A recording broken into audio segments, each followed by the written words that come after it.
Ouvimos bem, Fátima. Tá, ok, muito obrigada. Então, nosso imenso agradecimento a todos que aqui se encontram, encarnados e desencarnados, agradecimento a essa casa de amor que é a nossa acolhida nesses momentos difíceis em que a nossa humanidade vem passando. E, particularmente, hoje eu quero deixar um agradecimento a todos aqueles que participaram da construção física e espiritual dessa casa, que é o GED.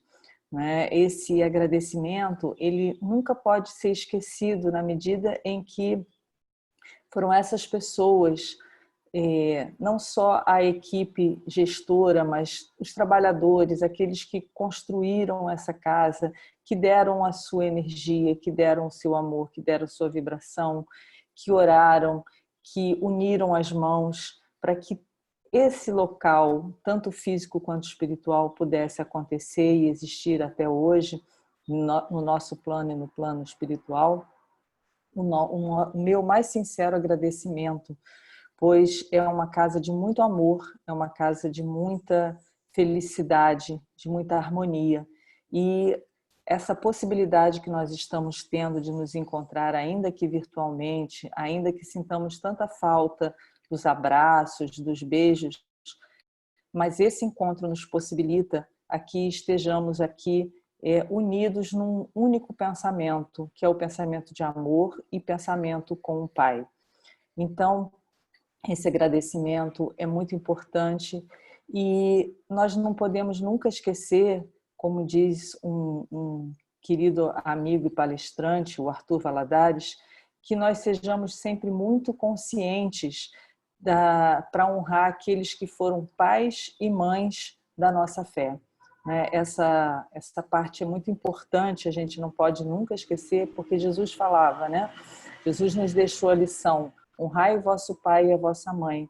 Mas não só o nosso pai e a nossa mãe biológicos, mas aqueles que aqui estiveram e traçaram e possibilitaram, pavimentaram a nossa estrada para que hoje pudéssemos aqui estar conversando livremente, falando, né, aqueles que deram a vida pelo cristianismo, aqueles que trilharam e lutaram e saíram, deixaram suas vidas pessoais, para que hoje nós pudéssemos aqui estar.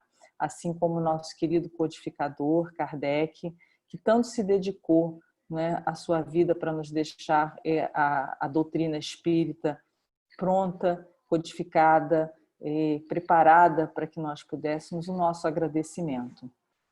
E dentro desse agradecimento não poderia de forma alguma deixar de lado, né, o agradecimento a esse nosso querido colega, amigo, irmão, que há pouco tempo partiu para a pátria espiritual, que também era um trabalhador dessa casa, é um trabalhador dessa casa, o Cristiano Zahur, que ele possa receber nessa manhã de hoje todo o nosso amor, toda a nossa gratidão, toda a nossa vibração.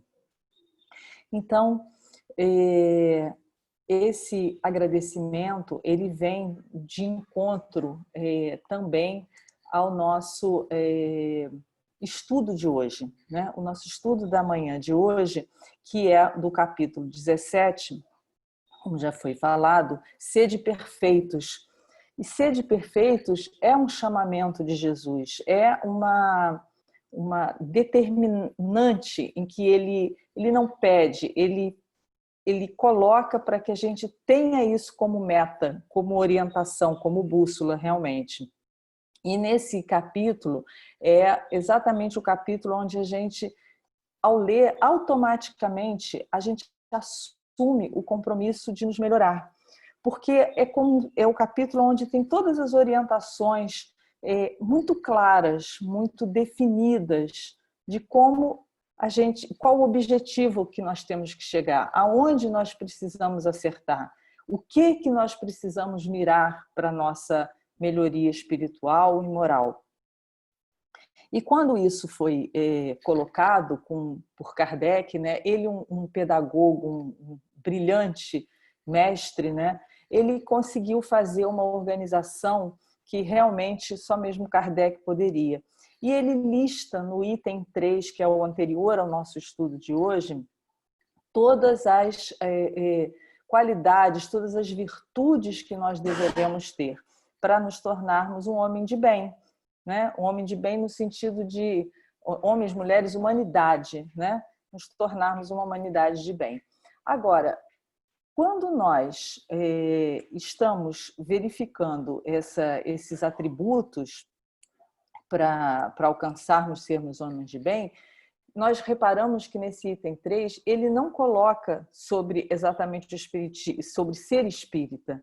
E ele deixa isso para o item 4, que é os bons espíritas. Muito bem. Por que ele faz essa separação?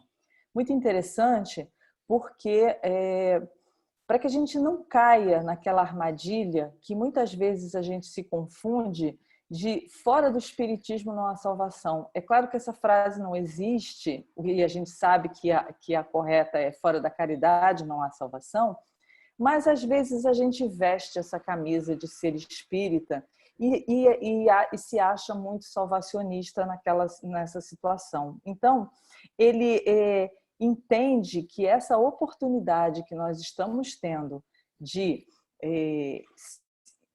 termos contato com a doutrina espírita, termos contato com esses conhecimentos, ela vai nos habilitarmos a sermos os homens de bem.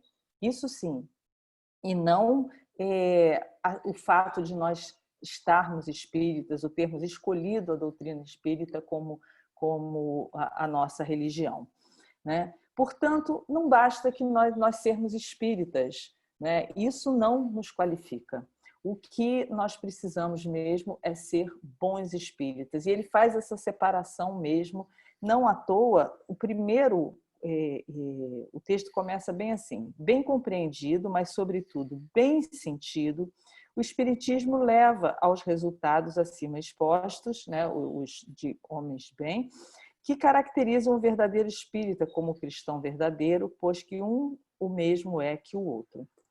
Então a gente percebe que Kardec faz uma colocação, dois itens, bem compreendido, mas, sobretudo, bem sentido. Então, a gente vai discorrer sobre isso. Nessa primeira frase do bem compreendido, Kardec imediatamente coloca, né, se há alguma falta de clareza na doutrina, já que existe essa afirmação que tem que ser bem compreendido. E, imediatamente, ele mesmo já coloca que não, que a doutrina é uma doutrina muito clara, muito transparente, sem nenhuma alegoria, para que a gente possa realmente entender. E se seria necessário alguma inteligência específica fora do comum, fora do vulgar. E ele disse também que não, de maneira nenhuma, inclusive sugerindo, né, que a parte material da ciência, né, dessa doutrina, né, só requer os olhos que observem, enquanto que o essencial exige maturidade do senso moral. Então, nós vamos pegando no cerne da questão desse item aqui, é a maturidade do senso moral. Então, como que eu faço para ser um bom espírita? Como que eu me empenho? Como que eu compreendo, né, que já que é a primeira colocação, como é que eu faço para compreender o espiritismo? O que é bem sentir? Porque eu sinto, né? Eu sinto a doutrina, eu me emociono, eu venho para cá, eu gosto. Então, o que é o bem sentir? Né? Já que quando a gente lê aqueles itens todos do 3, né? Todas aquelas colocações, a gente fica assim, nossa, mas eu preciso chegar a tudo isso, a essa perfeição, falta muito ainda. Então, se a gente volta lá nesse item 3, a gente observa, fica muito claro, né, que o objetivo é construir um homem de bem. Né? O objetivo da doutrina é construir um homem de bem. E que o Kardec e os espíritos trazem como reflexão, principalmente, é como o espiritismo pode nos auxiliar a alcançar esses objetivos, né? Fazer de cada um de nós homens de bem. Então, o espiritismo nada mais é do que uma ferramenta, um grande instrumento né, que nos é ofertado para que a gente possa alcançar esses objetivos, uma vez que Deus, nosso Pai, sabe que nós estamos aqui em caminhada. Então, é muito importante que a gente leia. Eu vou pedir aqui a cada um de vocês que estão nos acompanhando, se não tiveram oportunidade na semana passada de ter visto a palestra que falou sobre o item 3, mas independente disso, que leiam o item 3 constantemente, né? Porque ali estão listadas todas a construção do que nós precisamos fazer dentro de cada um de nós. E essa construção do pensamento de Kardec, que vem primeiro mostrando o que é o objetivo e depois primeiro trazendo a finalidade. E essa finalidade, né, do homem de bem, ela não é exclusiva do espiritismo, ela é o objetivo de todas as religiões, de todo aquele caminho. Qualquer um que trilha um caminho espiritual, ele está em busca dessa iluminação, dessa perfeição, dessa melhoria, né? Mas qual será o caminho que o Espiritismo vai apresentar para nós? Bom, a gente tem o Evangelho, né? O Evangelho de Jesus, e nós temos o Evangelho segundo o Espiritismo. Então é alguma coisa que estava faltando ao Evangelho de Jesus? Não, não é nada que estivesse faltando. Vem nos trazendo as explicações pelo olhar da imortalidade da alma, dando o sentido da continuidade a tudo aquilo que Jesus trouxe para nós, nos explicou. Então, assim, esta ferramenta, essa bússola, como eu falei aqui, que é o Evangelho segundo o Espiritismo, ele jamais pode ser deixado por nós. Daí tanta importância que é dada em todas as casas, se sempre é falado de se fazer o Evangelho no lar, pela orientação. É como se fosse uma cartilha para o nosso caminho. Não há nenhuma vez em que nós estejamos em aflição, agonia, desespero, em que não peguemos o Evangelho e lá nós encontremos uma resposta, um caminho, uma direção, um conforto para a nossa alma. Então, quando nós lemos essas duas partes, o homem de bem, né, com todas aquelas listas, e nós lemos o item 4 desse capítulo, nós vamos descortinando. É muito, muito importante, porque nós vamos descortinando as nossas ilusões que nós temos com relação e crenças com relação à doutrina espírita. Por quê? Quando nós vamos chegando à casa, quando nós adentramos a doutrina, né, muitas vezes nós viemos tocados por uma dor muito forte. Muitas vezes nós não chegamos pela dor e lá, envolvidos por todo aquele amor, por toda aquela emoção que as casas espíritas nos oferecem, nós vamos nos fortalecendo e quando chega o momento da dor, nós estamos mais serenos, nós estamos mais tranquilos. Mas quando a gente olha os grandes ícones da doutrina espírita, nós vamos percebendo o quê? Porque nós temos um interesse muito grande em nos melhorarmos e a gente vai em busca daqueles que foram os fundadores, aqueles que realmente são a fundação, são a estrutura da nossa doutrina, né? E nós vamos percebendo que eram pessoas muito simples, como Chico Xavier, que eram pessoas muito simples, como Eurípides, como o Dr. Bezerra de Menezes. E nós, se a gente voltar em Jesus, a gente vai ver que Jesus escolheu os pescadores, né, da Galileia para serem seus discípulos. Ele poderia ter escolhido os doutores da lei, ele poderia ter escolhido aqueles que tinham um conhecimento maior. Então, aí a gente já fica a nossa primeira lição. Não é que Chico Bezerra ou qualquer outro, Eurípides, tenha sido extraordinários. Sim, foram extraordinários, né? São extraordinários. Mas, mais do que isso, eles eram dotados da humildade. Né? Essa primeira lição, que se a gente olhar desde a época de Jesus, foi apresentada para nós. Né? Depois a gente percebe que eles eram pessoas, né, pobres de espírito, ou seja, aqueles que mendigam o espírito, que estão eternamente em busca das questões espirituais e que tinham a pureza do coração. Porque é muito difícil ter esses atributos, né, quando a gente só tem a compreensão intelectual, né? O entendimento intelectual, ele não nos dá essas condições, e sim o sentimento.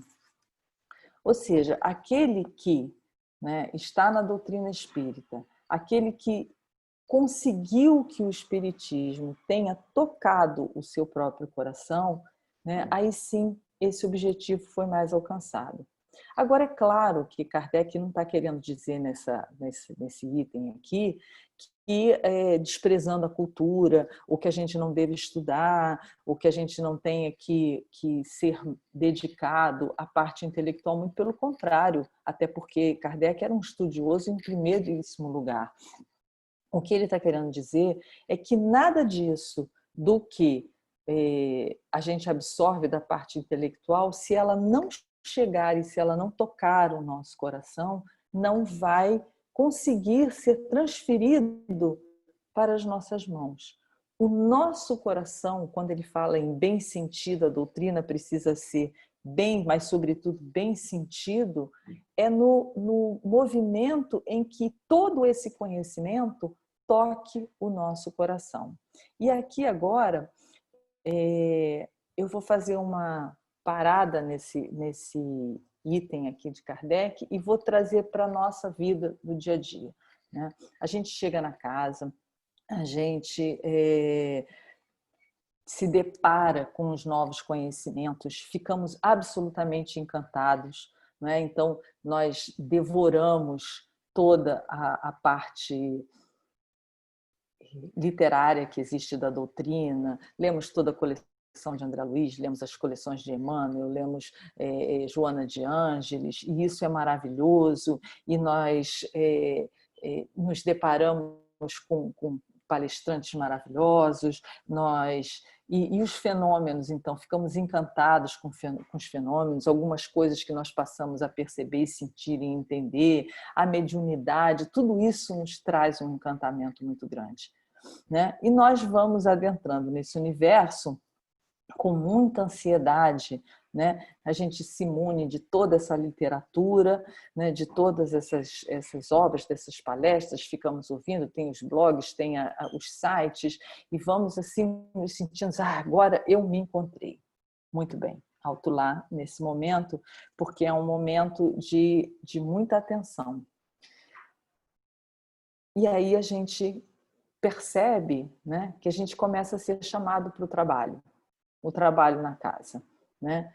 E aí, ou muitas vezes nós chegamos na casa querendo, porque a gente ouviu, né, que fora da caridade não há salvação, então a gente quer fazer caridade. E aí está o grande quê da questão, né? Eu quero fazer caridade, ótimo, maravilhoso. Mas, acima de tudo, a gente tem que entender que não basta nós fazermos a caridade, nós precisamos ir em busca de sermos caridosos, de ter essa caridade dentro do nosso coração. Agora, é muito importante para que a gente possa entender que isso é um processo. Então, que ninguém fique aflito porque essa caridade ainda é alguma coisa que não está tão sentida dentro dos nossos corações.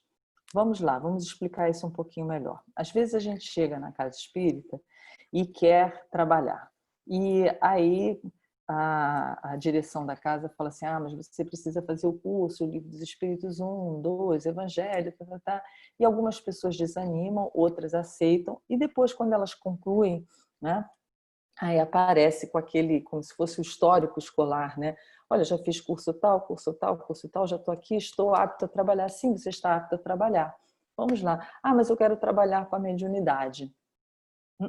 Você vai ter que começar a encher copinho de água, você vai começar a fazer uma visita no hospital. Mas, né? E aí a gente fica meio contrariado, porque a gente acha que isso é uma coisa muito simples. E é tão interessante Porque, apesar do que o Kardec diz, que primeiro a gente precisa tocar o coração, então como é que fica essa controvérsia de eu primeiro precisar estudar? Vamos lá. Nós somos, primeiro, seres muito materiais. Nós somos seres endurecidos nos nossos corações. Então, é preciso primeiro que a gente tenha um contato com a doutrina, que nós tenhamos algum conhecimento para que a gente possa se estabelecer de uma forma mais suave, digamos assim, para começar os trabalhos na casa, né? Para começarmos a sair e fazer e estender a nossa mão para o próximo. Até o momento em que cada um de nós vai ser tocado em seu coração. Porque, como eu disse, uma coisa é você sair e fazer a caridade, e é maravilhoso você sair, já é o passo fundamental. Só que, às vezes, a gente passa uma vida inteira fazendo trabalhos maravilhosos, auxiliando ao próximo, mas o nosso coração ainda não foi aberto. Sabe aquela expressão de Jesus que fala, né? Batei na porta e ela se abrirá, né? Quantas vezes Jesus já bateu na nossa porta do coração e nós não abrimos a porta? Então, só através do trabalho, do fazer mesmo, fazendo a caridade, fazendo o estudo, tendo conhecimento e fazendo a caridade, um dia essa porta se abre. Eu posso contar uma experiência que eu nunca me esqueci e que eu considero que foi o momento, assim, o divisor de águas, né, na minha caminhada. Eu estava fazendo uma quentinha de Natal há muitos anos, já tinha uns 10 anos mais ou menos de doutrina espírita, já fazia esse trabalho com bastante tempo, sempre me emocionava, mas ainda faltava alguma coisa, eu não sabia exatamente o que era. E num dado momento, no final de ano, a caravana saiu pela rua e lá na Presidente Vargas nós estávamos, e numa das paradas tinha uma quantidade muito grande de pessoas em situação de rua, e eu desci e, para mim, coube entregar a quentinha para um senhor que já estava mais no canto. E eu perguntei se ele queria, ele não me respondeu, só acenou com a cabeça. Eu entreguei e me virei para buscar o talher. E quando eu me virei e retornei para ele, ele já tinha aberto a quentinha e ele estava com o rosto dentro da comida, tamanha fome que ele estava. Naquele momento, esse ato dele rasgar a tampa e enfiar o rosto na comida, colocar para comer com a própria boca, ali a porta do meu coração se abriu. Ali todas as coisas que eu tinha aprendido fizeram sentido.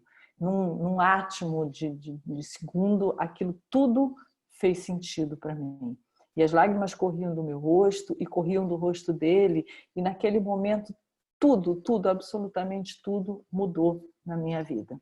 Então, a gente vai percebendo que é sem querer, é num dado momento, é na insistência, é no projeto em que nós colocamos a nossa vida sempre à disposição. É naquele momento que essa caridade saiu do meu coração e correu para a minha mão. E essa história é tão bonita porque ela não parou aí.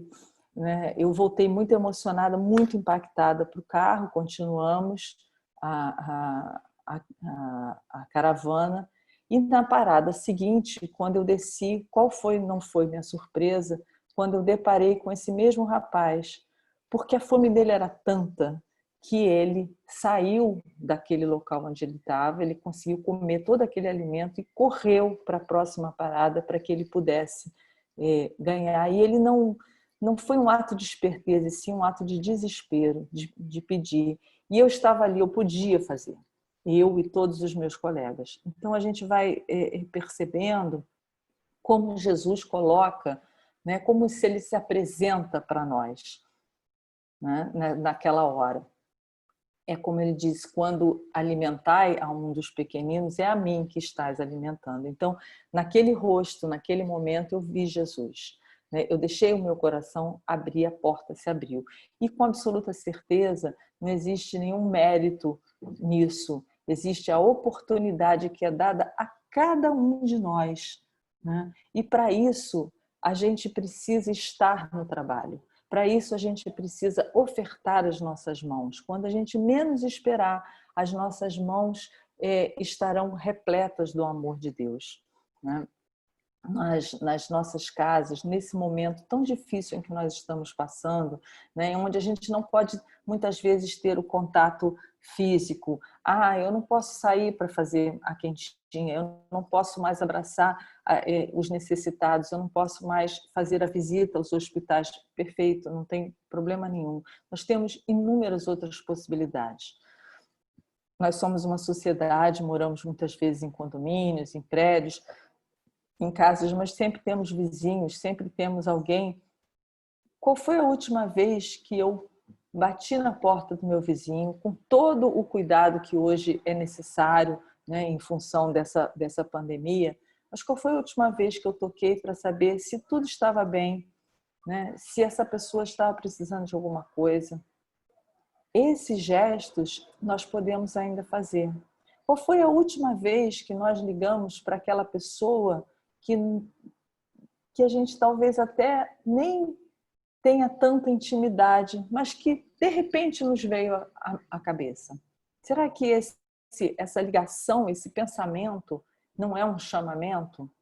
Vamos sair da nossa zona de conforto, né? Do nosso sofá, que já está, né, nessa quarentena até com o formato do nosso corpo. Vamos nos levantar e vamos ligar para as pessoas que estão, né, à nossa volta e que a gente não fala há algum tempo.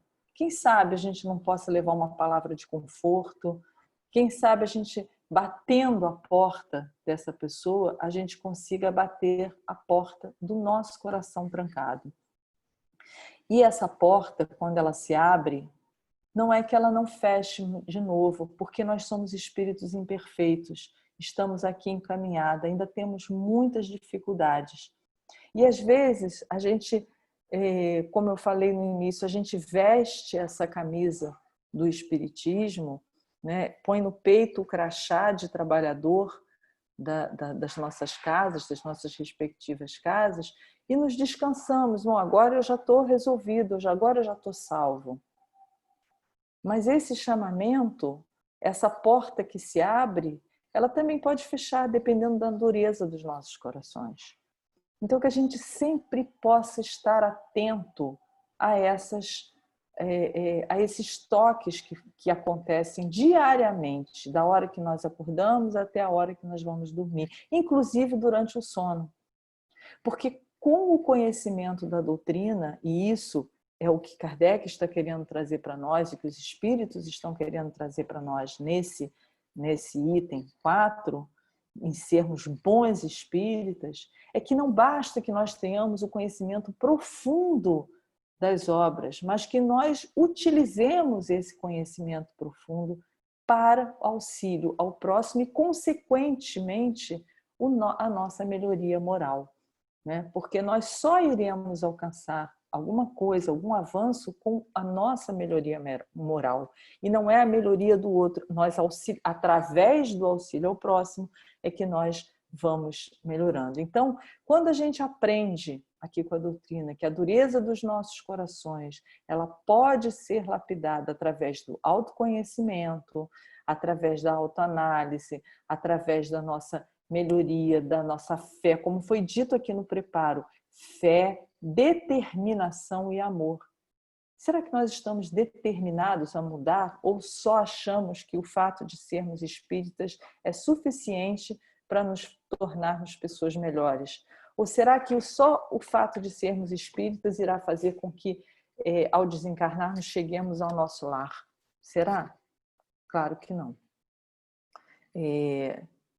Para onde nós iremos, essa será certamente o local aonde a nossa vibração e o nosso entendimento e a nossa determinação e vontade irão definir o local para onde nós iremos. Então, se a gente almeja ir para algum local como nosso lar, que tanto lemos e sabemos, ou qualquer outra colônia de ajuda, nós podemos já começar de agora. E o que eu estava falando sobre o sono é um dos conhecimentos que a doutrina nos oferece de como nós podemos trabalhar durante o sono, nós podemos avançar durante o sono na nossa evolução moral. E esse é um conhecimento que a doutrina nos traz, né? O espírito não precisa descansar, o corpo necessita. E nós temos a possibilidade. Então, antes de dormir, quando a gente pede para ser feita a prece, né? Quando existe essa orientação, não é só para que nós tenhamos um sono tranquilo, não, é para que nós nos coloquemos à disposição daqueles que necessitam. A nossa querida Cláudia Mazzoni, que eu acho que é conhecida de todos aqui, foi minha primeira professora, minha primeira instrutora de evangelho, né, do primeiro curso que eu fiz quando entrei na doutrina espírita. E ela sempre, e eu nunca me esqueço de um ensinamento que ela dizia que quando ela estava muito irritada, tinha tido um dia muito complicado, né, ela pedia muito para que durante o sono ela fosse para fazer faxina nos locais espirituais. Eu ficava muito impressionada com aquilo, porque como alguém pode pedir, né, para ir fazer faxina nos locais espirituais? Mas hoje, com a compreensão, com o entendimento do estudo, eu sei e posso entender o quanto é importante a gente ofertar a nossa energia, que muitas vezes não é tão boa, mas que será canalizada para o bem. Esses são ensinamentos que nós trazemos aqui com a doutrina espírita. E ao final desse capítulo aqui, desse item, ele vem falando sobre o verdadeiro espírita. Essa é uma frase que é bem conhecida daqueles que já estudam há um tempo, e a gente vai ler só para que a gente possa trabalhar um pouquinho em cima dela. Reconhece-se o verdadeiro espírita pela sua transformação moral e pelos esforços que emprega para domar suas inclinações mais. Bom, nós temos muitas inclinações mais. Cada um de nós sabe das nossas próprias inclinações, daí a importância do autoconhecimento. Quando nós temos sabedoria sobre aquilo que ainda nos atiça, aquilo que ainda nos tira da nossa orientação para o caminho do Pai, né, nós podemos mirar realmente os nossos esforços para domar. Veja que os espíritos falam aqui, né, domar as suas más inclinações, ou seja, dificilmente a gente vai conseguir vencer essas más inclinações, mas nós podemos domar, nós podemos trabalhar, né, nós podemos dar um rumo a essa energia que a gente canaliza muitas vezes para mais inclinações. Coisas que não existe nenhum mal nisso, existe um histórico e agora nós já estamos prontos e no momento de modificarmos. Somos espíritos em caminhada, criados simples e ignorantes, passamos pelo primitivismo e agora tantos e tantas encarnações no mundo de provas e expiações, e agora que já se desponta o mundo de regeneração, agora é a hora. Chega, né? Nós já desfrutamos, digamos assim, né, desses prazeres todos da carne, do mundo, não é nem da carne, do mundo, e agora chegou a hora da gente olhar para o nosso espírito. Os espíritos sabem que nós estamos já em condições, nós já temos essas ferramentas. Então, eles não exigem, nem esperam que nós cumpramos todos aqueles itens do homem de bem. O cumprimento de todos aqueles itens seria a perfeição, ou seja, um espírito puro, ainda longe, muito, muito distante da nossa capacidade de alcançar. Mas se nós soubermos qual é a nossa meta, fica muito mais fácil. Quando a gente sai para fazer uma viagem e a gente sabe qual é o nosso destino, ainda que nós precisemos parar, né, trocar o pneu, nos hospedarmos em algum lugar, fazermos uma parada, retornar um pouco, andar 3 casas, né, adiante, nós uma vez que a gente sabe qual é o destino, a gente sabe qual é o nosso norte. E é isso que eles pedem de nós. Então, a gente reconhece o verdadeiro espírito pela sua transformação moral e pelo esforço. E essa transformação moral é se transformar em alguém, num espírito puro? Não, não é o que os espíritos esperam de nós nesse momento. Eles querem que nós iniciemos essa nossa transformação. Porque imaginem tirar toda a casca do orgulho, tirar toda a casca da vaidade, tirar toda aquela casca, né, que o conhecimento muitas vezes nos traz e faz com que fiquemos muito envaidecidos, né, com isso. Não, eu sou uma pessoa que conhece, já li toda a obra, eu sei tudo, eu estudo 10 horas por dia, assisto não sei quantas palestras por semana. E as suas mãos? O que nós estamos trazendo nas nossas mãos? Porque quando a gente desencarnar, como diz meu marido muitas vezes, e isso eu aprendi com ele, né, essa vai ser a nossa moeda. O que tem nas nossas mãos? O que a gente vai ter para entregar a Jesus quando nós estivermos diante dele e formos perguntados: o que você fez da sua encarnação? Ele não vai querer saber quantos livros nós lemos, quantas palestras nós assistimos, quantos estudos nós participamos, quantos cursos nós fizemos, e sim quantos irmãos nós ajudamos. E não é nem pela quantidade, é quanto amor nós colocamos nas nossas mãos e entregamos aos nossos irmãos.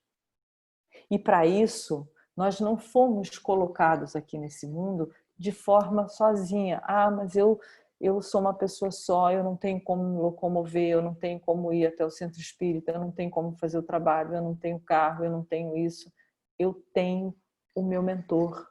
E a ele nós também temos que ser muito agradecidos, porque ele se destinou toda uma encarnação, muitas vezes antes, já nos acompanha, para que estar ao nosso lado e aqui soprar, nos intuir, nos indicar o caminho, sempre nos falar, né, sobre por onde nós devemos trilhar. Vamos fazer essa audição interior, além da audição do que nós somos, dessa percepção do que nós somos. É muito importante que a gente comece a ouvir e conversar com o nosso mentor.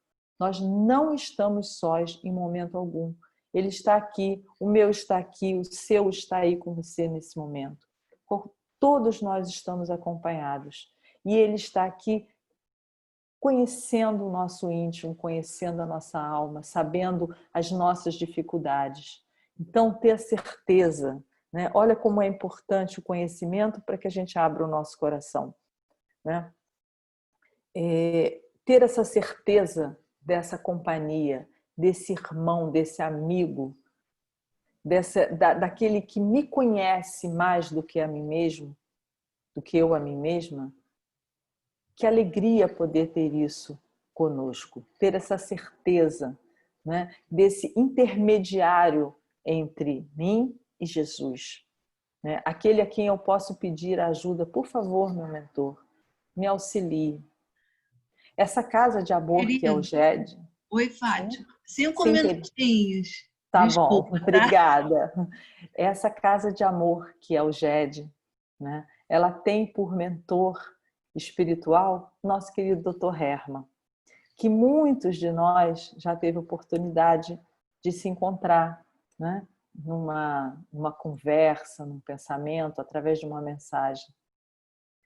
Esse espírito, ele nos mostra a necessidade, né, de nós auxiliarmos uns aos outros para que possamos alcançar a nossa melhoria interior, né?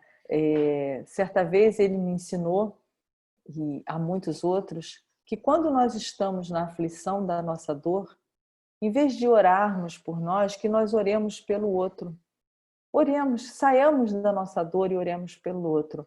E ele traz, existe um cartaz que fica no salão de vocês, no GED, que eu adoro, que é até o cartaz que vocês montaram junto com a foto da chamada dessa palestra, e que é uma frase do Dr. Herman: façamos o bem aonde estivermos, e o bem nos procurará sempre e ajudará a vencer as dificuldades da vida. Então, é um chamado, né? Sede perfeitos é o nosso objetivo. Ser um homem de bem é para onde a gente está direcionado. Ser um bom espírita é usar de todo esse conhecimento para fazer o bem, porque a gente tem muito mais conhecimento do que vontade de fazer o bem. Vamos inverter isso, vamos fazer o bem utilizando o conhecimento que a gente tem. Porque, como ele diz, né, aonde a gente estiver, o bem vai buscar por nós, naquele momento oportuno, naquela hora onde a gente mais vai precisar. O bem vai voltar e vai nos devolver. Qual de nós já não teve essa experiência? Qual de nós estendeu a mão a alguém lá atrás e esse alguém, muitos anos depois, nos devolveu esse amor?